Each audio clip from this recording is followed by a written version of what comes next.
नमस्ते, अभिवादन आपका इनोसेंट इन्वेस्टर के इस नए वीडियो में। दोस्तों टीटीएमएल अभी 2-3 दिन पहले मैंने इस पर एक वीडियो बनाई थी, कुछ बातें आपसे मैंने की थी। ये स्टॉक इतनी तेजी से क्यों भाग रहा है, बहुत तगड़ा रिटर्न इसने क्यों दिया है, मैंने इस पर डिस्कशन किया था। अभी न्यूज़ आई है, सरकार 10% हिस्सेदारी रखेगी यहाँ पर। इक्विटी को कन्वर्ट किया जाएगा।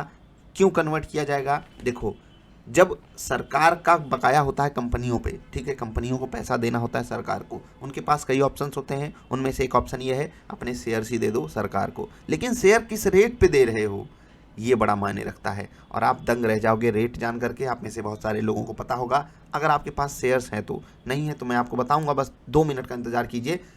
किस तरीके से शेयर प्राइस का कैलकुलेशन होगा वो मैं आपको बता देता हूँ। ये सेक्शन 53 ऑफ कंपनीज एक्ट में आप जाकर समझ सकते हो। बाकी होगा क्या मैं आपको बता रहा हूँ।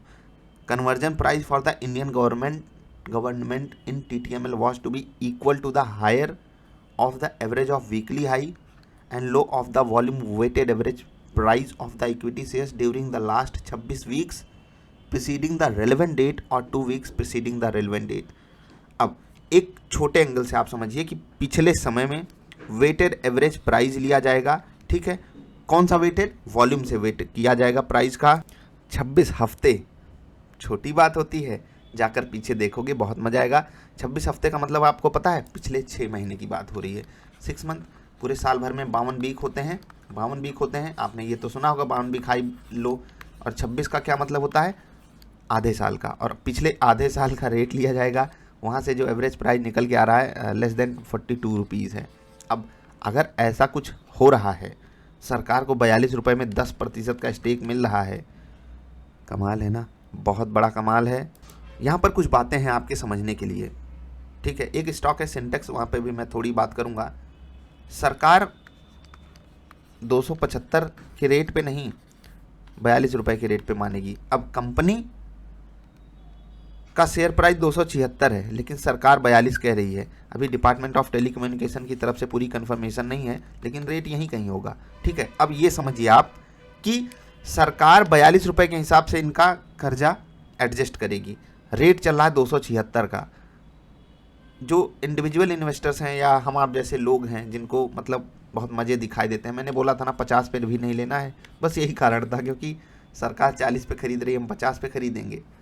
सरकार से तो ऑफकोर्स सी बात है, हमारे पास कम ही पैसा है। खैर, सरकार खरीद नहीं रही है, उसको इतने की वैल्यू मिलेगी, ठीक है। तो अब आप खुद समझ सकते हो कि रियलिटी में वैल्यू कहाँ लाई करती है। बाकी कंपनी लॉस में है, ये तो आप जानते हो। कंपनी के बारे में मैंने बात की थी 3 दिन पहले, शायद आप वीडियो देखोगे आपको समझ में आएगी बात। लोअर सर्किट लगना तय था। अब ये लोअर सर्किट कहाँ रुकेगा ये तो हम कह नहीं सकते, क्योंकि 90% तक तो स्टेक अन्य लोगों का है। आप इसमें कह सकते हो कि 75% तो प्रोमोटर का है, उसके बाद बड़े शेयर होल्डर्स हैं, पब्लिक है, 10%, 9.5% सरकार का हो जाएगा। आगे क्या सिनारियो बनेगा हम कोशिश करेंगे उस पर भी बात करें आपसे। बाकी जाते जाते इस स्टॉक पे बस इतना ही कहना चाहेंगे, कंपनी इस प्राइस को मोनेटाइज नहीं करा सकती सरकार के केस में। बस हम ही आप सब हैं जो अंधाधुंध खरीदारी किए रहते हैं। कंपनी को भी एग्री करना पड़ेगा लेस देन 50 रुपीज़ पे, ठीक। लेकिन हमारे आपके पास कोई चारा नहीं ना कि हम आपको कोई 40-50 में यही वाला शेयर दे दे, समझ रहे हैं। चलिए, ये तो हो गई बात टीटीएमएल की। और हाँ, सरकार को देखिए, सरकार सही वैल्यू पाएगी, हम आप सब तो पा ही नहीं सकते, समझ रहे हैं। हाँ, सिंटेक्स की बात करेंगे। इक्विटी राइट ऑफ की बात आई है। इक्विटी राइट ऑफ का मतलब होता है कि जो एग्जिस्टिंग शेयर्स हैं उन्हें ज़ीरो कर दिया जाएगा। और ये एक बैंकरप्ट कंपनी है, ठीक है। रिलायंस वगैरह रेस में है, उसकी बातें होंगी। देखिए, अक्टूबर के बाद से यहाँ पर तेज़ी देखिए, क्या मस्त तेज़ी। 4 से गुणे 5 कर लीजिए, 5 गुना। छोटी बात होती है, 5 गुना भागा है स्टॉक, बहुत भयंकर। और उसके बाद क्या हो रहा है आपको पता है। क्या हो रहा है मैं आपको समझा देता हूँ। वेल्सपन कॉरपोरेशन ये और रिलायंस एकरे ये अपनी अपनी बोली लगा रहे हैं, थोड़ा बहुत डिफरेंस है, ठीक है। अब यहाँ पर कुछ बातें जो हमें ध्यान से देनी होंगी। 83 करोड़ की पेमेंट होगी एम्प्लॉयज़ को और ट्रेड क्रेडिटर्स को, यानी कि जिन लोगों ने पैसा दिया था, एम्प्लॉयज़ जिन लोगों ने काम किया है। Existing equity to be fully written off, और ये है शेयर होल्डर्स की बात। याद रखना, जब आप किसी कंपनी में मालिकाना हक लेते हो, यानी कि शेयर बाई करते हो, तो आपका हक सबसे आखिरी में आता है। सबसे पहले जिन लोगों ने हमको पैसा दिया है बिजनेस करने के लिए उनका पैसा चुकाया जाता है, एम्प्लॉयज़ को दिया जाता है। ठीक है, एम्प्लॉयज़ भी बहुत प्रताड़ना झेलते हैं, लेकिन उनसे बाद में ही शेयर होल्डर्स का हक आता है। यानी कि आप मालिक हो और आपकी कंपनी अगर अच्छा परफॉर्म नहीं करके दिखाई है तो आपको भुगतान करना पड़ेगा, आपके शेयर्स की वैल्यू हो जाएगी ज़ीरो। थोड़ा सोच के देखा कीजिए शेयर होल्डर्स को कितना बड़ा रिस्क लेना पड़ता है कंपनी में हिस्सेदारी लेने के बाद। ठीक है, अभी रिलायंस एकर की जो डील है 2863 करोड़ के प्लान वाली, वो हम आपको समझा देते हैं। यहाँ पर साफ साफ लिखा हुआ है, इकोनॉमिक टाइम्स पर आर्टिकल पढ़ोगे वहाँ पर ये डेटा आपको मिल जाएगा। 2280 करोड़ रुपए फाइनेंशियल क्रेडिटर्स यानी कि बैंक्स को दे दिए जाएंगे। ठीक है, 2280 करोड़। इक्विटी इन्फ्यूज़न होगा 500 करोड़ रुपए, और ये किस चीज़ के लिए काम आएगा? कैपिटल इन्फ्यूज़न होगा, जो भी वर्किंग कैपिटल है।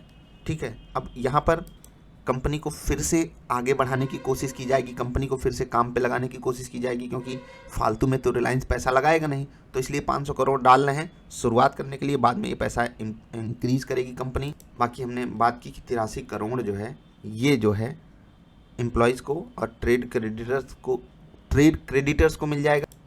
एक चीज़ याद रखना, फाइनेंशियल क्रेडिटर और ट्रेड क्रेडिटर में जो अंतर होता है वो ये कि जो ट्रेड क्रेडिटर होते हैं, जैसे उधारी का मैंने कोई सामान लाया है या मैंने कहीं से रॉ मटेरियल मंगा लिया, उसको पैसे नहीं दिए हैं, ये होते हैं ट्रेड क्रेडिटर्स। तो बस यही है, ये रिलायंस और एक्रे वाली बात यहाँ पर शेयर की गई है। वेल्सपन वाला जो ऑफ़र है वो अभी तक सामने नहीं आया है, तो देखिए क्या हो रहा है। और सबसे खतरनाक बात यह है कि existing equity fully written of हो जाएगी, मतलब ये जो सिंटेक्स का शेयर है ये ज़ीरो हो जाएगा। यहाँ पर क्या करना चाहिए उसका डिसीजन आप लीजिए। खैर, ऐसे स्टॉक में अगर आप एंट्री एग्जिट करते हो तो आपको पता है कि आप कितना बड़ा रिस्क ले रहे हो।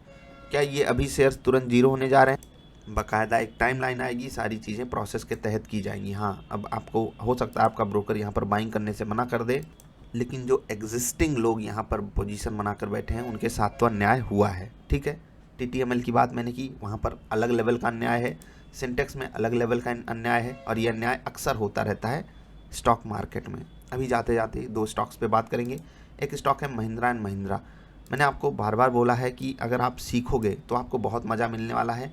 आप सीखोगे, आपको पता चलेगा कि यहाँ पर इस स्टॉक को लेने के कारण क्या थे।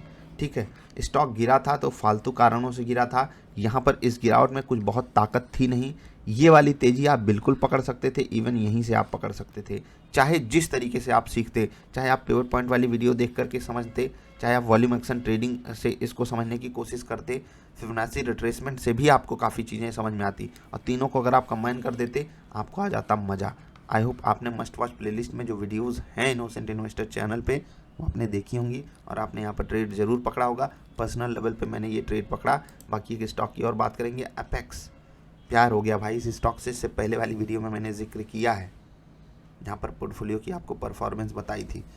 स्टॉक ऐसे सेलेक्ट करो दिल खुश कर दे, प्यार हो जाए उनसे। आज ये स्टॉक 15-16% ऊपर ट्रेड कर रहा है, और पूरा मौका दिया इसने, सबको एंट्री का मौका दिया। कोई कह नहीं सकता कि मुझे ये स्टॉक छोड़ करके बेवफाई कर गया। सबको मौका दिया, जिसने गाड़ी में कदम रखा उसको इसने 90 की रफ्तार से, 100 नहीं 90 की रफ्तार से मुकाम पे पहुंचाने की कोशिश ज़रूर की है। चलिए, इन स्टॉक्स के बारे में अधिक जानकारी आपको मिलेगी पुरानी वीडियोज़ में। आई होप आप देखते होंगे। बाकी अभी के लिए मैं आपसे विदा ले रहा हूँ।